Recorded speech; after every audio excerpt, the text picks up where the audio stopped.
శ్రీమాత్రే నమ. జయ గురు దత్తాత్రేయ నమ.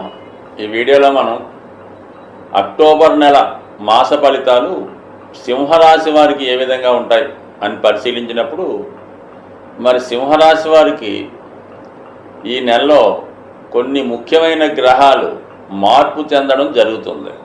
అందులో ముఖ్యంగా కుజగ్రహం అక్టోబర్ 20 వరకు లాభస్థానంలో ఉంటూ అనేక రకాల విజయాల్ని సక్సెస్ని అందించినటువంటి కుజుడు అక్టోబర్ 20 నుంచి వ్యయస్థానంలోకి రావడం జరుగుతూ ఉంది. ఇక గురుగ్రహం దశమ స్థానంలో ఉన్నటువంటి గురుగ్రహం కొంతకాలంగా వృత్తిపరమైన ఇబ్బందులు పెడుతున్నటువంటి గురువు భాగ్యస్థానంలో వెళ్లకుండా వక్రగమనం పొందడం వల్ల అక్టోబర్ 9 నుంచి 9వ భావ ఫలితాలు కూడా జాతకుడికి ఇవ్వడం జరుగుతుంది. ఎప్పుడైతే 9వ భావం శుభ ఫలితాలు ఇవ్వడం ప్రారంభించిందో ఆటోమేటిక్గా మీకు జాతకుడు మిగతా అన్ని సమస్యలు పరిష్కరించుకొని జీవితంలో అదృష్టవంతుడయ్యే అవకాశం ఉంది.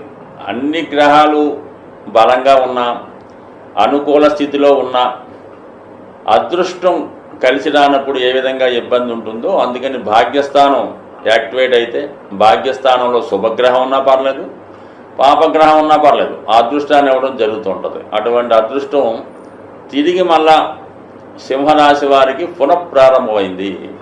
ఈ ప్రయత్నంలో వీళ్ళు గతంలో ఆగిపోయినటువంటి పనులు, ముఖ్యంగా ఉద్యోగం పోయి ఉన్నా, సస్పెండ్ అయి ఉన్నా మళ్ళా తిరిగి మీరు ప్రయత్నం చేసుకోవచ్చు. అలాగే సంతాన సంబంధించిన విషయాల్లో ఉన్నటువంటి సమస్యలు కానీ, సంతానం కొరకు కానీ మీరు ప్రయత్నం చేసి గతంలో ఆగిపోయి ఉన్నా మళ్ళా ప్రయత్నం చేసుకోవచ్చు. అలాగే ఏదన్నా విదేశ ప్రయాణంలో మీరు వీసా కొరకు కానీ, ఉన్నత విద్య కొరకు కానీ, పిల్లల యొక్క వాళ్ళని దూర ప్రాంతంలో ఉన్నటువంటి సంతానాన్ని కలుసుకునే ప్రయత్నం చేసి ఉండి ఏదో టెక్నికల్ కారణాల వల్ల ఆగిపోయి ఉంటే 100% మీరు అక్టోబర్ 9 తర్వాత ప్రయత్నం చేయడం వల్ల ఇవన్నీ కూడా మీకు విజయవంతం అయ్యే అవకాశం ఉంది.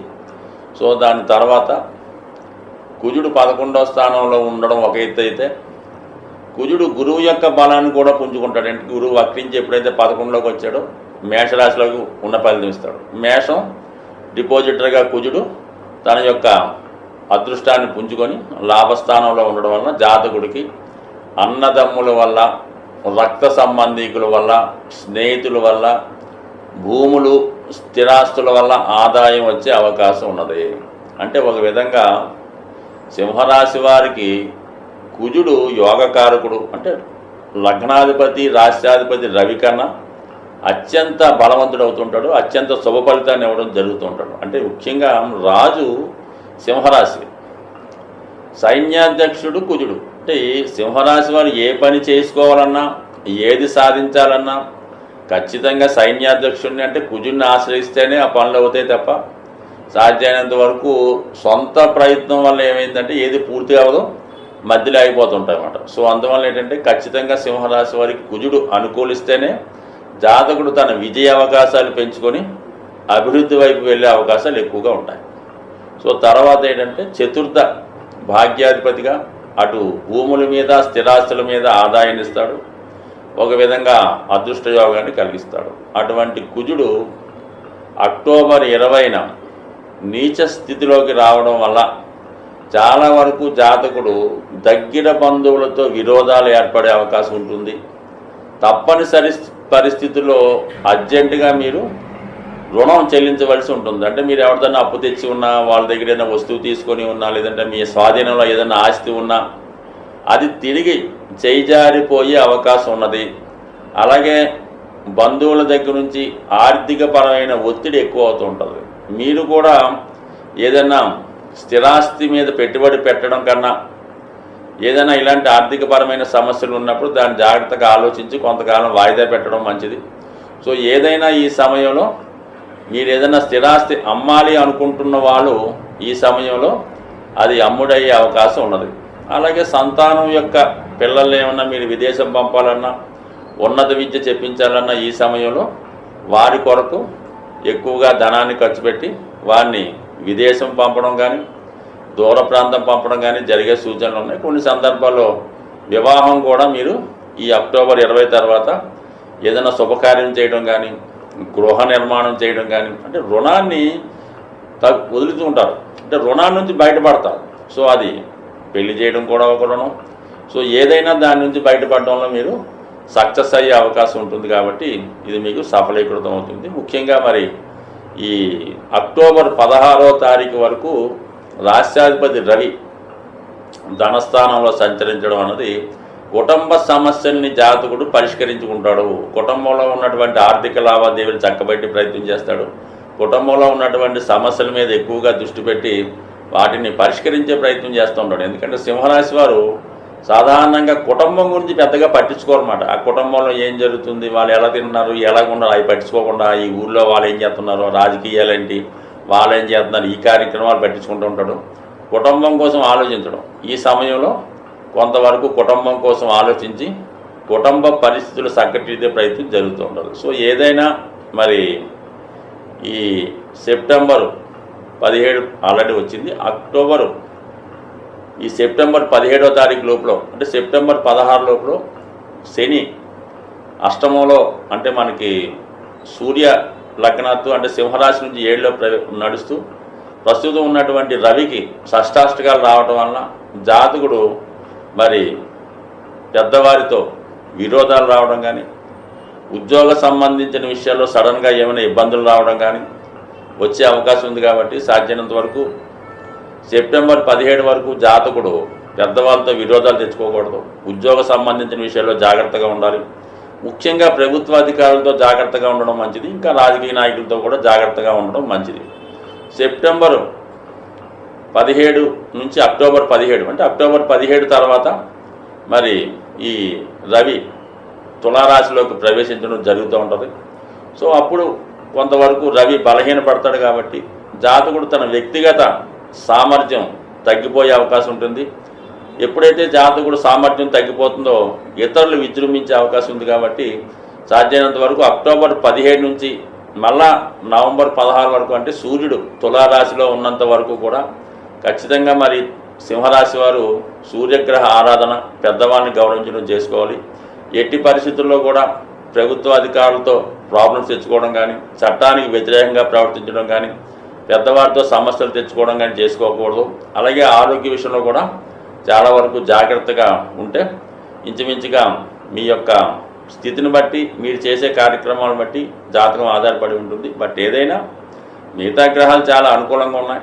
సింహరాశి వారికి రవి యొక్క స్థితి ఇంపార్టెంట్. కాబట్టి ఈ విధంగా ప్రస్తుతం అక్టోబర్ 17 వరకు శనితో షష్టాష్టకాలు, దాని తర్వాత రవి నీచపడటం, ఈ రెండు కూడా రాష్ట్రాధిపతి బలహీనపడుతున్నాడు. ఎప్పుడైతే రాష్ట్రాధిపతి బలంగా ఉంటేనే జాతకం బాగా రాణిస్తూ ఉంటుంది. ఎప్పుడైతే రాష్ట్రాధిపతి బలహీనపడ్డాడో ఆటోమేటిక్గా జాతకుడు ఎంత మంచి ఫలితాలు ఇచ్చినా వాటిని వినియోగించుకోలేకపోతుంటాడు. సో ఏదైనా ఈ నెలంతా కూడా జాతకుడు సూర్య ఆరాధన చేసుకోవడం ఉత్తమం. ముఖ్యంగా ఈ నెలలో జాతకులు కుజగ్రహ, రాహుగ్రహ, శనిగ్రహాలకి ఖచ్చితంగా పరిహారం చేసుకోవాల్సిందే.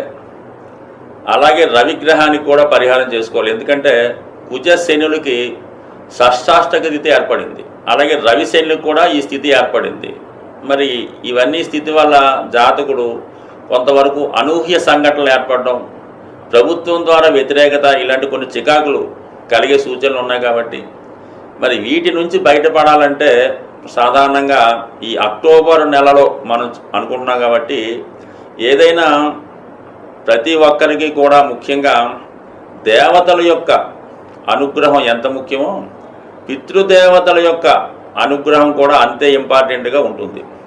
మరి అటువంటి పితృదేవతల యొక్క అనుగ్రహాన్ని పొందేవాలనుకున్న వాళ్ళకి మరి ఈ అక్టోబర్ 2వ తారీఖున వస్తున్నటువంటి మహాలయ అమావాస్య అన్నది ఒక సంవత్సరంకి ఒకసారి వచ్చే ఈ రోజునాడు మాత్రం ఖచ్చితంగా అందరూ కూడా సాధ్యమైనంత వరకు ఈ గ్రహాల పీడలతో ఉన్నవాళ్ళు, కొంతవరకు ఈ పితృదోషాలు, పితృశాపాలు, సర్పదోషాలు ఉన్నట్టు వారికి ఈ మహాలయ అమావాస్య రోజు విధి విధానంగా మీ యొక్క ఆచార వ్యవహారాన్ని అనుసరించి ఏదైనా దేవాలయంలో అక్కడ ఉన్నటువంటి పండితులకి తగు విధమైనటువంటి మరి ఈ బియ్యం మొదలగువి ఇచ్చి వారి యొక్క ఆశీర్వాదం తీసుకోవడం జరుగుతూ ఉంటుంది. అలాగే కొంతవరకు వారికి ఉపయోగపడేటటువంటి అవసరాలకు తగినటువంటి బియ్యం, పప్పులు మొదలగునవి ఇవ్వడం వల్ల మీకు పితృరూపంలో వాళ్ళు సంతోషిస్తారు.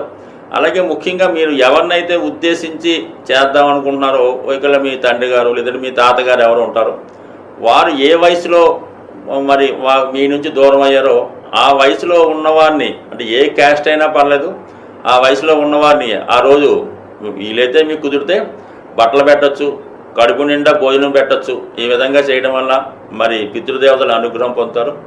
అలాగే మరి మీకు ఏదన్నా గోవుకి ఈ విధంగా ఆహారం పెట్టినా కూడా ఆ దోషం నుంచి, అంటే వాళ్ళ స్థాయిని బట్టి చేసుకోవాలి తప్ప మరి పెద్దగా చేయగలిగే వాళ్ళు గొప్పగానే చేసుకోవాలి. ఏమాత్రం అవకాశం లేని వారు ఆ రోజు కూడా గడవని వారు ఆ విధంగానే చేసుకోవాలి. చేయడం ఇంపార్టెంట్ తప్ప పెద్దగా చిన్నదన్నది కాదు. కాబట్టి ఇది ఒకటి కంపల్సరీగా చేయండి. అలాగే కంపల్సరీగా ఈ అక్టోబర్ చివరిలో వస్తున్నటువంటి ఇంచుమించుగా 30-31 తారీఖుల్లో వచ్చినటువంటి మరి మాస శివరాత్రి రోజు కూడా ఈ విధి విధానంగా శివుడికి అభిషేకం చేసుకోవడం వల్ల సమస్త దోషాలు తొలగాలంటే సింపుల్గా శివారాధన మించింది లేదు.